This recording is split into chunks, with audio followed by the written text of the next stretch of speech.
wondered how some people exude confidence effortlessly? What if you could unlock that same self-assurance within yourself? Imagine yourself walking into a room full of assurance, full of confidence, fulfilling your goals, achieving your full potential.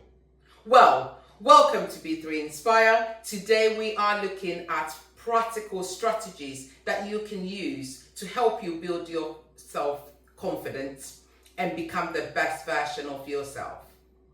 And in today's episode, I'm really thrilled to have with me in a powerhouse somebody who has many years of experience, over 20 years of experience, coaching leaders, building teams, helping people build their personal and professional career growth.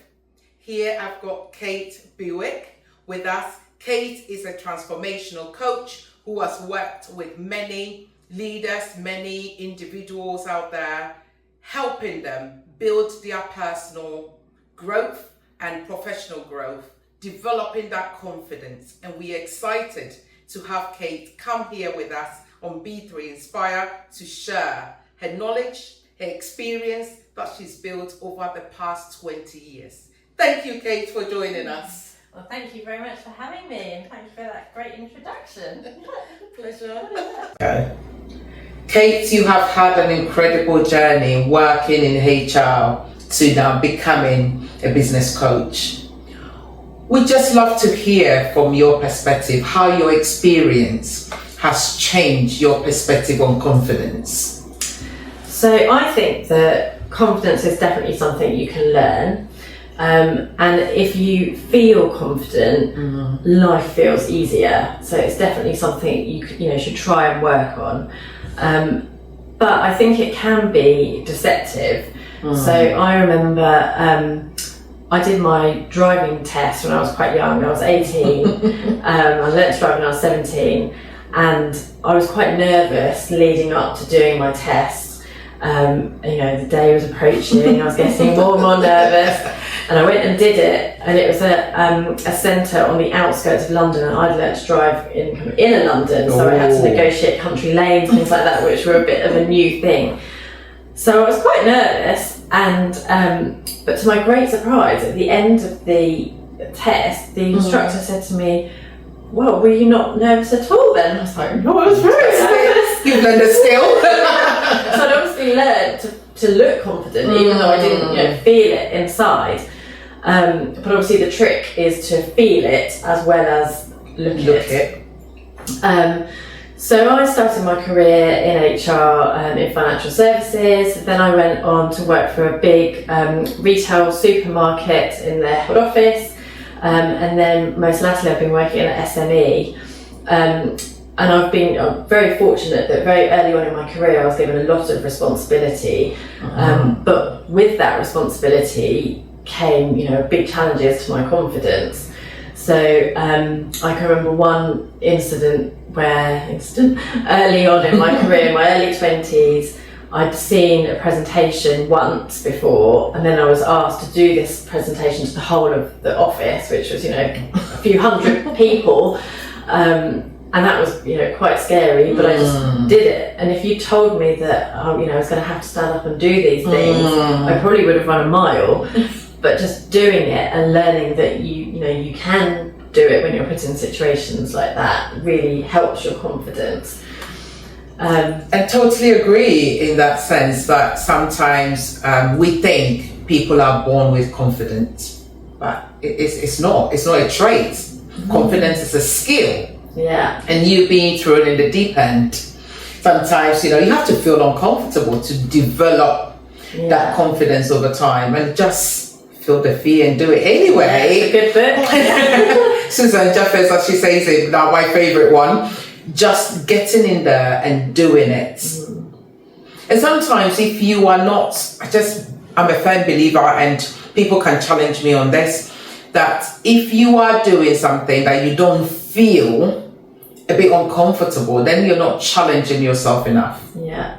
And I think that having that challenge, feeling that a little bit of stretch over time is what builds that confidence. Yeah, definitely. Yes. Yeah, and I was, had to go to meetings with senior managers in my early 20s with some quite tricky, conversations, and they'd ask me some quite, challenging things that want me to help them with.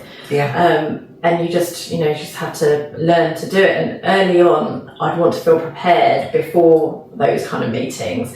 And I'd want to know what the topic of conversation was going to be about. And sounds familiar. But you soon learn you can't prepare for every meeting. And even if you, had prepared, very often the conversation would go on a different course and you'd end up somewhere else anyway.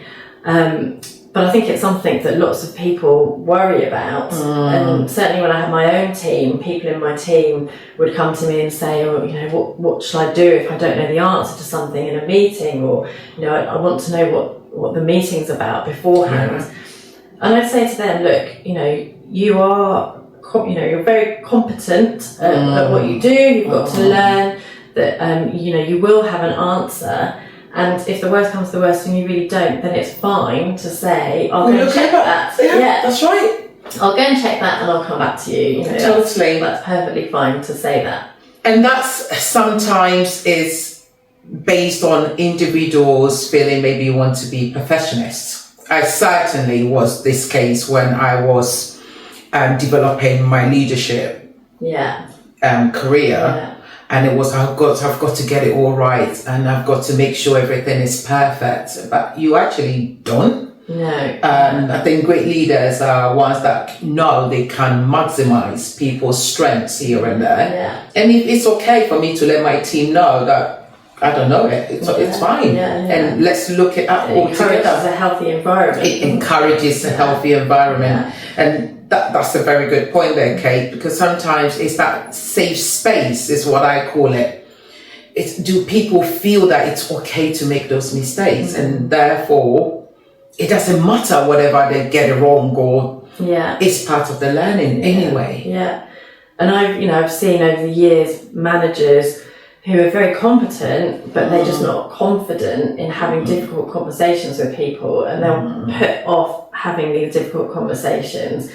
But then, as we know, if you put off difficult conversations, it makes 10 times worse. Absolutely. But that's a whole other podcast.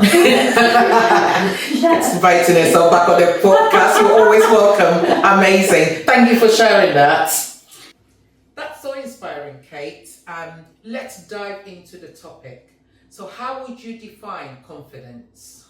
So I think confidence is the belief in one's own abilities and judgment, and it's the self-assurance that allows individuals to take action, to make decisions and face challenges without excessive self-doubt or fear of failure.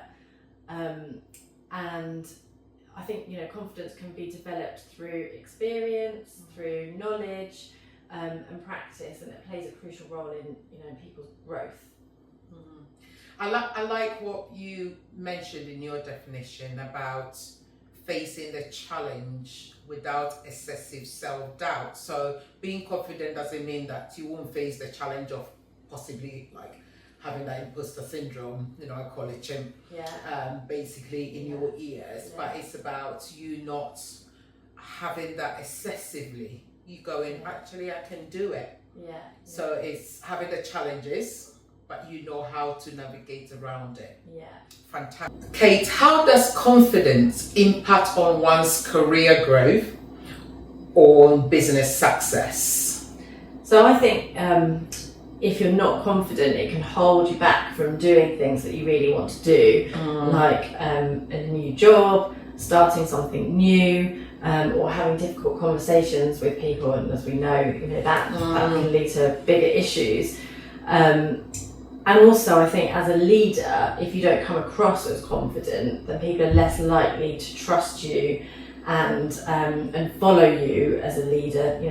Go on your journey. So it really is key to be confident as a leader. And if I can so relate in this sense of I remember when I wanted to give up headship and start my own business, and it was pretty scary, but I was very convinced that this is what I wanted to do. And sometimes you can have, friends, family, they're coming from a very good place, thinking, gosh, are you sure what you're doing? And that can just generate that self-doubt. However, if you don't take the chance and do that, you never know what might happen. No, give it a go. Give it a go. So if you're a listener listening and maybe it's a career change or is a job you need to apply, it's a promotion you're thinking about, confidence is not a trait, it's a skill. Yeah. So learn that skill, master it, face your fears and apply for that role, make that career transition. And if it doesn't work, you take the experience and then you can apply it elsewhere. There's always an option. Yeah. Do you agree? Learn from it. Learn from it. Yeah. Totally. Yeah. Thank you. Let's have some rapid, quick fire tips. You ready? Yeah. Right. What is one thing that boosts your confidence every day? So one thing I try and remember is that there very often isn't a right answer to things, and you just have to use your best judgment. And that was a piece of advice that I was given many years ago. So yeah, so just use your best judgment. Best judgment, yeah. Fantastic. A book or resource that you recommend for our listeners? Can I have two? Oh yes, please. We want more. Why not? Go for it. So Feel the Fear and Do It Anyway. My favourite. By Susan Jeffers, yeah. And then The Imposter Cure by Jessamy Hibbert. Yeah, they're both really good books. Fantastic. One piece of advice that you would give to your younger self? I would say don't worry so much about what other people think about you and what you do. Yeah. That's really great because, your younger self, when you get to teenager, get into younger adult, you care so much about what my friends think and what will people think of me and all of that. And that's such a good piece of advice to give. Before we wrap up, I would like you to share with us one advice that you will give to our listeners. Either being a parent, being a student, being a leader out there, aspiring leaders. One piece of advice that you give to them to help them build their confidence. Okay, so I think I would say just give it a go, take action, and your confidence will grow. Just give it a go, take action, and your confidence will grow. Yeah. Wow, that's powerful. Thank you so much, Kate. Thank you very much for having me. Right, thank you, listeners, for tuning in into today's episode, Confidence Catalyst. If you have found today's conversation really helpful, we would like you to subscribe. Please share with us how you have built confidence over the years. You never know, it might go a long way in boosting someone else's confidence. Believe you can, and you are halfway there. Theodore Roosevelt. Until next time, remember, build your foundation, believe in your potential, and become unstoppable. Thank you so much, Kate, for joining us here and for sharing these insightful strategies, helping us boost our confidence. I think I'm all pumped up now, ready to face the world. Bring it on. Thank you for having me.